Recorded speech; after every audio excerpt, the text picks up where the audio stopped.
네, 오늘도 장렬하게 브리핑 해보도록 하겠습니다. 장렬한 브리핑. 안녕하세요, 임민소입니다. 안녕하세요, 김장현입니다. 오늘 6월 스타트입니다. 네, 그렇습니다. 6월 3일이고요. 지금 오후 1시 30분가량 됐습니다. 본격적인 이야기에 앞서서 우리나라 산유국이 될지도 모른다라는 기대감이 팍 올라오면서 지금 석유 관련주들, 가스공사, 네. 그리고 피팅, 밸브 모두 크게 상승 중에 있습니다. 네. 어떻게 산유국 되면 저희 부자 되나요? 실제 관련된 주식이나 이런 주식들이 오늘 난리가 났으니까 이런 추세가 전체적으로 장에 얼마나 지속적으로 힘이 될지 네. 좀 긍정적인 마음으로 기대해 보겠습니다. 시추 계획이 승인됐다라는 소식이 전해졌기 네네. 때문에 관련주들이 크게 상승을 하고는 있는데 이게 한편으로는 진짜일까라는 생각이 들어서 그 의심하면은 뭐 아무것도 못하지. 그래서 조심하는 중입니다. 아, 저는. 그래요? 네. 꼬만 살아가지고.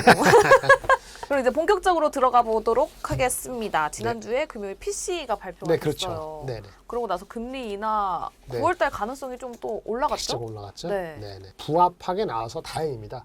그래서 다시 4.6까지 가려니까 다시 4.5 왔다 갔다 하는 거니까 여전히 한번 플러스 알파 이런 기대를 가지면서 네. 아마 이제 반도체 섹터나 이런 쪽을 봤을 때는 엔비디아 몇 가지 메뉴 말고는 네. 실적 나오면서 주가 많이 빠진 게 몇 개 있었거든요. 델이라든지 네, 네, 그쵸. 뭐 그런 게 있어서 얼마나 오를까 약간 덜 오를까 생각했는데 의외로 간밤에 삼성전자 하이닉스에 대해서 긍정적인 톤이 이제 나오게 됐죠. 거기다 오늘 뭐 석유 관련되는 것도 있고 네. 수출 데이터 무엇보다도 지난달 4월달 수출 데이터 발표됐죠. 네. 근데 아마 흔히 아시는 것처럼 대부분 다 그 반도체하고 화장품하고 자동차. 뭐 자동차 이렇게 갔잖아요. 네. 근데 화장품이 나쁘지는 않은데 일부 그 분야별로는 조금 안 좋은 게 있었어요. API 관련되는 데이터도 안 좋았거든요. 네.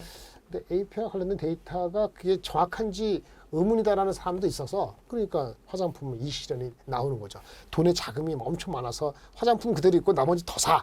신규 자금이 들어온 게 아니라면 네. 단기적으로는 한쪽에 확 몰리면 그 다른 쪽에 이실현이 나오는 법이거든요. 한미반도체 같은 경우도 오늘도 뭐 엄청 맞았잖아요. 그러니까. 근데 간밤에 한화정밀 쪽하고 하이닉스하고 뭐 어쩌고저쩌고 HBM 뭐 관련돼서 납품한다 뭐 이런 얘기가 금요일에 나왔잖아요. 네. 토요일인가? 사실 그 독점이라는 메리트 때문에 굉장히 네. 크게 올라갔었던 거잖아요. 맞습니다. 네. 그런데 독점이 아닐 수 있다는 생각이 드니까 언제 얼마나 가져가 이건 둘째치고 하이닉스랑 같이 뭐 이렇게 했기 때문에 잘 될 거라고 얘기를 하기도 하죠. 왜냐하면 네. 한반도체도 원래 하이닉스랑 같이 하는 거거든요.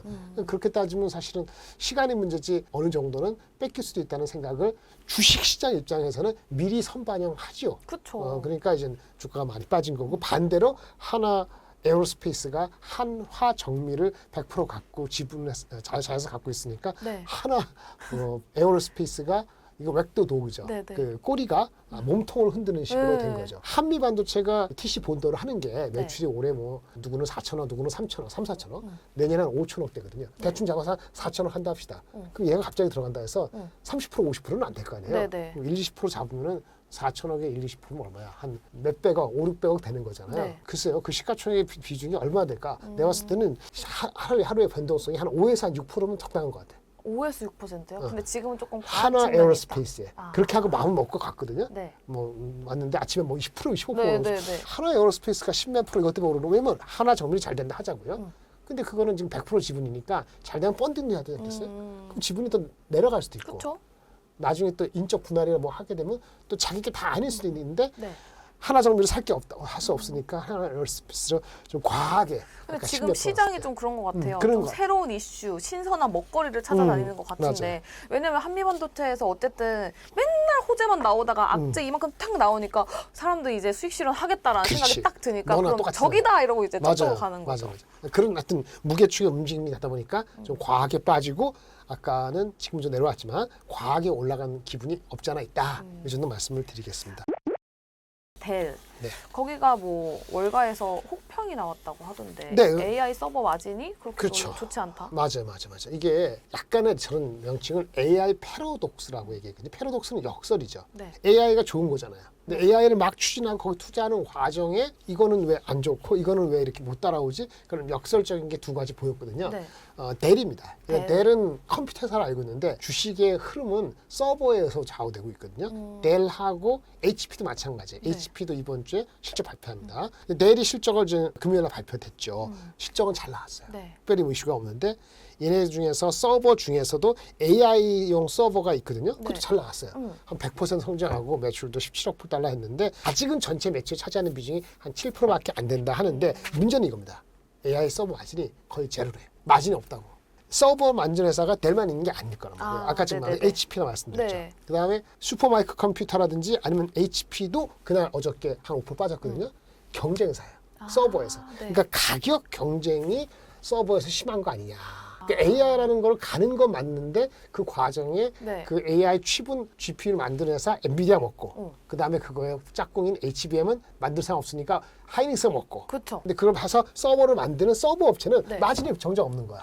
얘네들끼리 경쟁하고 있으니까 그래서 독점이 없으니까. 그렇죠. 그러니까 이제 델을 통해서 델도 많이 빠졌지만 18% 빠졌지만은 네. 경쟁 회사인 SMCI하고 HP도 5%씩 빠졌거든요. 델을 보니까 최근 요 빠지기 전에 한 23% 올랐어요. 네. 그리고 실적 발표되기 전에 미리 한 5% 빼고 실적 발표되고 18% 빠져갖고 실적 발표되기 전날하고 그날 합해서 그 전에 올라간 거 다 그대로 반납했거든요. 반납했어요? 밸류가 편하지 않은데 넘버가 안 나오네. 네. 그러니까 가차없이 쭉 빠져. 빠졌구나. 네. 두 가지죠. AI의 역설. AI가 간다고 해가지고 잘 가는 놈은 AI의 핵심적인 만드는 GPU하고 HBM. 네. 나머지는 경계해야 된다는 그러니까요. 역설적인 게 확인된 거죠. 그리고 밸류가 비싸면 언제든지 흔들릴 수 있다. 그러면 그게 한미반도체까지 간 거 아니에요? 한미반도체는 밸류가 항상 이슈는 있었는데 네. 그렇죠. 뭐 이건 넘버는 아니고 경쟁사가 들어온다니까. 그러니까, 어떤 경쟁사 들어온다니까 네. 쪼는 거죠. 또 하나는 그 전날 나온 건데 세일스포스, 이 소프트웨어. 8년 만에 매출 전망치 하회. 저번에 한번 말씀드렸는데 항상 예상을 부합하거나 상회했던 게 이 세일스포스라는 회사입니다. 세일스포스는 뭐 하냐면 소프트웨어 회사예요. 네. 시가총액이 300조로 훌쩍 넘습니다. 뭐 하는 소프트웨어 여러 소프트웨어 있는데 기업들은 수십 개, 수백 개, 수천 개, 수백 개의 고객을 관리해야 되는 기업들도 많잖아요. 네, 그런 그렇죠. 기업들에서는 그걸 손상을 못하니까 자동화를 하고 소프트웨어를 쓰는데 그 커스텀 릴레이션스, 고객 관리 매니지먼트 하는 CRM 소프트웨어가 얘네가 1등이에요. 근데 왜 하회됐어요? 전망. 매출도 괜찮았어요. 네. 그런데 이게 뭐가 나왔냐면은 이런 데이터가 있어요. 구독 경제거든요. 네. 우리 서브스크라이버 갖고 매달 이렇게 하는 그런 경쟁인데 주문을 받으면은 그 몇 년간 6개월, 1년간 쭉쭉쭉 간단 말이에요. 네. 그래서 한 번 해놓고 쭉쭉쭉 가는데 바로바로 그 분기에 잡히지 않고 앞으로도 계속 잡혀야 되는 남아있는 어떤 수주 이런 네. 개념에서 복잡하게 committed remaining 그다음에 performance obligation 의무적으로 해야 되는. 그러니까 얘네 입장에서는 그게 따놓은 당상이에요. 근데 그 따놓은 당상이 계속 증가돼야 되는데 네. 한 1년에 뭐 보통 YOY로 한 20% 이렇게 증가했거든요. 네. 2년 전만 해도 한 20% 증가했어요. 오. 2년 전부터 작년 한 2분기까지는 네. 쭉쭉쭉 내려와서 10% 초반까지 10% 초반까지 내려갔다가 그러게요. 성장률 회복된 하다가 이 CRPI, PO 이것이 다시 내려간 거예요. 그러니까 투자가들이 이거 뭐야? 앞으로 바라보는 데서는 이게 잔고 비슷한 게 많아야 되는데 이게 내려갔다는 거에 초점을 뒀던 것 같아요. 네. 그리고 사람들 분석이 나왔어요. 뭐냐면 AI로 워낙 투자를 많이 하다 보니까 실제 AI 핵심이 아닌 거. 우리가 인사, 총무, 구매 이런 거는 일상적으로 하는 거잖아요. 네네. 거기서 소프트가 필요하죠. 네네. 매년 뭐 업그레이드하고 해야 되는데 그거를 구매하고 그걸 구매해서 사용하는 그 사람들조차 지금 잘리는 판이거든요. 그러니까 인사, 총무, 구매는 통틀어서 영어로 쓰면 미안합니다. 프론트 데스크 네. 그런 말 하죠. 네, 사무직. 그렇죠. 프론트 데스크 업무에 있는 사람 자체가 줄고 있는 상황에서 네. 이런 쪽의 소프트웨어 구매도 예상만큼 성장성이 조금 떨어지는 거 아니냐. 그런 이유가 뭐라고? AI 투자를 많이 하다 보니까 AI가 아닌 non-core 핵심이 아닌 네. 그런 쪽은 non-AI 쪽은 투자를 조심스러워한다. 그러니까 AI 쪽에 투자가 집중이 되다 보니까 그렇지. 지금 AI를 제외하고 프론트 데스크 일을 하시는 분들의 소프트웨어에 대한 수요 증가율이 좀 둔화됐다라고 이해를 하면 되는 거죠. 똑똑해요. IQ 140 맞죠? 140 하고 싶어요. 그러니까 맞아요. 그러니까 이것도 AI 역설이지. AI가 잘 되니까 AI 아닌 쪽의 투자가 오히려 주춤한 것이 그 1등 기업도 나타난다 이거죠. 네. 근데 역설적으로 확인된 게 왜 이때 확인되느냐? 네. 주가가 안 쌌다 이거야. 그렇게 해석할 수밖에 없거든요. 그러면 한국도 그런 게 있을 거라. AI의 코어는 핵심은 잘 갈 수 있지만 조금만 이상한 소리 들리면은 네. 밸류가 안 싸고 많이 올라갔으면은 언제든지 이 시장과 차익이 나올 수밖에 없다는 걸 반증하는 거다. 이렇게 말씀을 드리는 거죠. 그럼 또 거기다 희망을 조금 덧해보자면 그렇다고 해서 너무 빠지면 다시 반등할 가능성도 있는 거네요. 너무 맞아, 그렇지. 너무 그래서 맞아. 주식시장 전체적으로는 장은 확 무너지지 않을 텐데 그렇다고 해서 단순히 뭐 AI 뭐 이런 것만 가지고 너도 가고 나도 가고 해가지고 뭐 10% 20% 이렇게 갈 수 있는 장도 아닌 것 같다는 거지. 화장품 오늘 같은 날 이슈는 제가 가져왔지만 지금 한 비중은 화장품, 미용, 음식료 이제 금요일에 잘 간 거잖아요. 네. 근데 실적이 잘 나왔고 앞으로도 계속 잘 나올 것 같고 미국 중에서 성장을 하고 있고 다 좋은데 반도체 섹터 또는 기업 밸류업 오늘 현대차, 기아, 네, 현대차. 뭐 또 기아 현대가 또 이렇게 52주 신고가 간다 이런 얘기도 근데 나오고 사실은 있죠. 넘버는 뭐 실적은 4월달 수출밖에 없는데 그게 그것만 가지고 6% 올라갈 건 아니고 아마도 기업 밸류업 이제는 자사주 주주 환원 정책이 대하는 것이 한국에서는요 KB금융, 네. 현대차 정도만 기업 밸류업이라는 특별한 그 자극이 없더라도 스스로 할 수 있는 역량과 의지가 있었던 회사는 굳이 얘기하면 두세 개밖에 없을 것 같아요. 작습니다 메리츠금융. 메리츠금. 그 정도거든요. 시총에 영향을 미치는 건 현대차와 기업 그거죠. 그래서 기업 밸류업이나 반도체 섹터가 의외로 삼성 중심으로 시가총액 높은 게 올라가면은 아까 말한 것처럼 코스피는 좀 더 올라가요. 근데 그렇게 되면은 화장품, 미용, 음식료가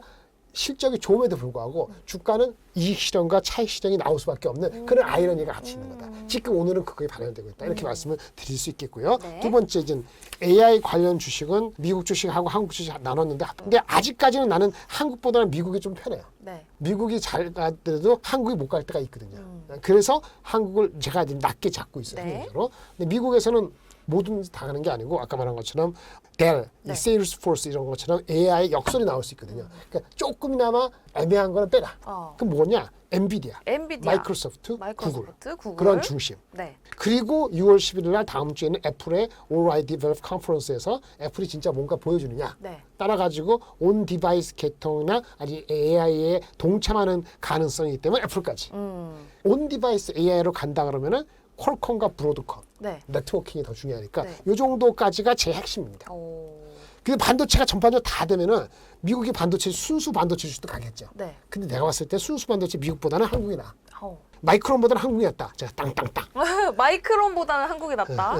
그래도 뭐 저 글로벌 1등 업체는 뭐 TSMC, ASML, 어플라이 머티리얼스니까 그런 주식은 여러분 취향에 따라 갖고 그런 주식을 사든지 아니면 SQ가 미국의 반도체 주식 ETF 사도 괜찮죠. 근데 일단은 순수 반도체보다는 엔비디아, 마이크로소프트, 구글, 애플 네. 이걸 중심으로 한 AI 미국 주식이 핵심이고 네. 그리고 한국으로 돌아왔을 때는 마이크론보다 이제 한국 사는 게 낫다. 네. 근데 한국에서는 삼성이나 하이닉스냐 많이 헷갈리죠. 네. 왜냐하면 항상 뉴스가 새로운 정보에 따라서 이렇게 왔다 갔다 하는 거죠. 이거 진짜 엇박 타면 안 되거든요. 없어 안 지금. 되지. 그럼 어떻게 해? 둘 다 갖고 있어야 돼. 그럼 해지밖에 안 되잖아요. 할수 없지. 근데 그건 내가 말씀드린 방법이 없어. 나도 모르고. 아, 하나에 베팅을 하던가 아니면은 두 여러분들 개를 알았어. 담던가. 내가 어떻게 알겠어. 맞아요. 그거 사- 맞는 삼성이 그렇게 할 수 있을지 할 수는 있을 것 같은데요. 결국은 어떻게 언제 하느냐는 거예요. 한미 반도체 손을 잡느냐 안 잡는 것도 중요하고요. 언제는 그것도 연결되는데 그게 6, 7월 때 결정 나느냐 한 9월에 결정 나잖아요. 네. 알 도리가 없어요. 중요한 건 삼성전자가 들어온다 선 치더라도요. 하이닉스의 마켓시어가 확 빠지지 않습니다. 그렇죠. 다만 여태까지 하이닉스가 많이 갔기 때문에 삼성전자에 만약에 삼성전자가 다시 I'll back 해서 귀환하면은 이제부터 추가 상승의 각도에 있어서는 하이닉스 삼성전자가 다소 유리할 수도 있다. 전제는 뭐죠? 삼성전자가 with help, without help 누구의 도움이 있든 없든 스스로 하든 뭐 하든 간에 이거를 뚫으면 네. 그럼 당연히 하이닉스보다 삼성전자가 상승률이 높겠지만 그렇다고 삼성전자 하이닉스 마켓셔가 내려가는 게 내려가는 내려가더라도 거 아니다? 크게 내려가는 게 아니고 그 파이 자체가 HBM이 생각보다 더 좋기 때문에 그렇게 삼성전자가 이제는 3% 올라갈 때 옛날에 하이닉스가 3% 빠지고 이런 일은 없을 거예요. 그럼 엔비디아 말씀을 해주셔서 지금 엔비디아 차세대 AI GPU 루번 공개했잖아요. 네네. 그래서 2026년 양산을 목표로 하면 HBM4 네네. 사용하겠다라는 얘기가 있는데 그거에는 연관이 있는 좀 먼 것들이 얘기죠. 있어요? HBM4로 간다는 얘기는 엔비디아 사야 되겠구나. 아, 엔비디아 계획이 많구나. 결국엔 또 엔비디아예요? 그렇지. 아. 그 엔비디아와 경쟁하려는 애들이 쪼를 뚫거나 나도 있어. 뭐 루비니시 뭐 이게 나도 네. 그런 거 있어라고 하는 거고 26년 나는 거잖아요. 내년까지인데 주가에 그거를 풀리 반영되는 건 아니, 지금 막 반영하는 건 많이 반영될 필요는 없다. 이것 때문에 하이닉스 삼성전자 올라갔다고 할 수도 오늘 영향을 받았다고 할 수도 있는데 네. 그건 아주 크진 않을 겁니다. 아 그래요. 어쨌든 엔비디아, 카페디아. 긍정적인 거 맞아요. 그 다음에 조선방산하고 기업밸류가 있는데 이걸 작성하기 전에 오늘 없지만 이거지 오늘 오면서 말씀드린 건 조선방산하고 기업밸류합을 대충 한 9% 정도로 올려도 될 것 같아요. 조선방산은 원래 제가 좋아했으니까 9% 정도 에너지까지 합해서 네. 기업밸류합은 얘기 이러셨는데 기업의 정부의 정책과 뉴스플로우에 따른 대응이다라고 네. 말씀드렸잖아요. 네. 이복현 국민관정에 인터뷰한 거 보니까 금토세 폐지하거나 폐지해야 된다 하는데 아마 폐지하나 막 하면서 결국은 연기하는 정도로 받아들일 수도 있지 않을까는 제 뇌피셜이에요. 그래서 이 상태의 금투세를 강행하는 거는 아주 어려울 것 같다. 만만치 않은 야당도 부담이 많이 될 것 같다라는 생각을 갖는다면은 네. 그럼 은행하고 자동차 이런 거 중심으로 오늘은 자동차 움직임도 한 10% 좀 이상 아니고 한 5% 10% 사이 이렇게 가져가고 조선방산하고 에너지에 에너지에 지금 그럼 석유랑 가스 이런 거 들어가 있는 거예요? 그렇게 되면 그거 생각 안 했지. 아 생각 안 했을 때 이 정도. 근데 더 올라갈 수도 있죠. 아. 그게 뭐가 되든 간에 네. 그렇게 되면 현금이 아마 30%밖에 안 남을까? 이렇게 되면 네. 그게 적당한 것 같아요. 삼성이나 하이닉스나 뭐냐면은 HBM에 둘 다 올인하잖아요. 네. 아이러니하게도 이게 둘 다 도움이 돼. HBM을 생산에 올인하는 와중에 넌 HBM이 이거는 AI 역설이 아니고 네. HBM의 상승 효과죠. 네. HBM을 생산하는 엘로케이션 하다 보니까 넌 HBM 네. 일반적인 그 PC라든지 휴대폰에 들어가는 넌 HBM 반도체를 투자하거나 그쪽에 생산할 캐파가 줄어든단 말이에요. 네. 그러니까 거기에 수급이 좋아져요. 수요가 약간 넘치게 돼서 네. 그쪽에 넌 HBM의 수요 가격이 올라간단 말이에요. 네. 그래서 삼성, 하이닉스 둘 다 이익이 예상보다 2분기에 더 좋아요. 라고 사람들이 다 얘기하고 있어요. 지금 삼성전자 뭐 영업이익 엄청 크게 부른 데 있지 않아요? 9조 6천억도 있었지. 근데 보통은 한 8조 초반인데 네. 뚜껑을 열어봐야 되고 그거는 7월 첫째 주에 나오죠. 잠정 실적. 네. 가는 제가 이해한 게 맞는지 한 번만 들어주세요. 그러면 이제 뭐 기업이 10을 투자할 수 있어요. 그러면 원래는 5, HBM에 5, non HBM에 5를 투자를 했었다면 이제 HBM 쪽으로 투자를 많이 하니까 한 7 정도로 이쪽으로 옮겨가다 보니까 non HBM에서 캐파를 줄이고 그렇기 때문에 그치. 공급이 줄어드는데 맞아. 수요가 그대로거나 Exactly. 수요가 올라가니까 맞아요. 이게 더 비싸질 수 있다. 그렇죠. 영업이익이 커질 수 있다. 근데 문제는 5대 5인데 네. 여기서 2를 여기서 준다 합시다. 네. 그럼 7대 3이 되잖아요. 그쵸. 7대 3이 안 되고 7대 이건 1이 될 수도 있어요. 왜요? 이 HBM을 생산할 때 들어가는 웨이퍼 수가 네. 일반적인 반도체 DRAM을 생산할 때 웨이퍼 수보다 2배 이상 많이 들어가요. 그래서 더 많이 페널티가 돼요. 들어오구나. 이거를 하기 위해서 막 하면서 저쪽에서 더 많이 떼어와야 돼. 그러니까 저쪽이 생각보다 더 많이 공급이 부족할 수 있다는 얘기예요. 이거를 극단적으로 해석하면 내년까지 이럴 거다. 네. 극단적으로 네. 경기도 좋고 네. 이거 수요가 계속 필요한데 이거 계속 하니까 HBM 쪽 이쪽이 너무 계속 부족해. 그래서 극단적으로 해석하는 사람들은 삼성전자를 올해 40조 영업이익에서 내년에 100조, 그래서 100조를 불렀구나. 하이닉스를 올해 20조인데 43조 이렇게 부르는 사람이 튀어나온 거죠. 그러니까 저는 삼성전자가 무슨 100조 얘기 나와가지고 깜짝 하이닉스도 놀랐어요. 40조 넘는다고 나온 지난주 목요일날 금요일 리포트가 나왔어. 어쨌든 내 말은 그거를 전제는 뭐죠?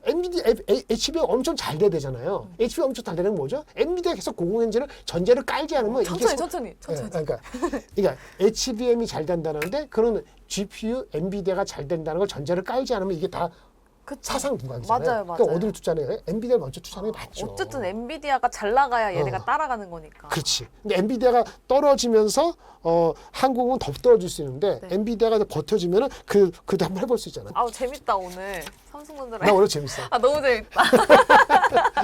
그러면은 이렇게 얘기 나온 김에 오늘 삼성전자, SK하이닉스, 한미반도체 특집으로다가 네네. 그 세 개의 주가를 비교를 해봤을 때 앞으로 시나리오를 어떻게 네. 보시는지. 일단 시나리오 간단하죠. 삼성전자가 백하면은 삼성전자 먼저 가는 거죠. 삼성전자 백하는데 방법이 있죠.